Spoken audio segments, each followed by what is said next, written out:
A gente tá aqui hoje com esse Citroenzinho C3 aqui. O Gabriel já tá desmontando o cabeçote. Qual que é o... É um salve, irmão. Salve, rapaziada. Qual que é o problema desse carro aqui? Trocou várias peças, não resolveu o problema.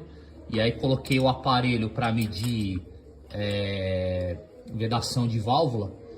E achei a válvula do primeiro e do segundo cilindro sem vedação. A válvula tá ruim, tá com problema. Junto com isso, no terceiro cilindro, quando eu coloquei o aparelho, já começou a jogar água ali pelo reservatório, indicando que junta do cabeçote queimada.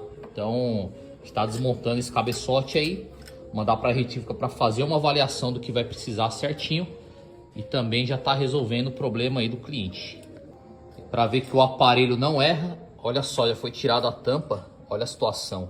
Estava começando a criar a borra de água misturada no óleo.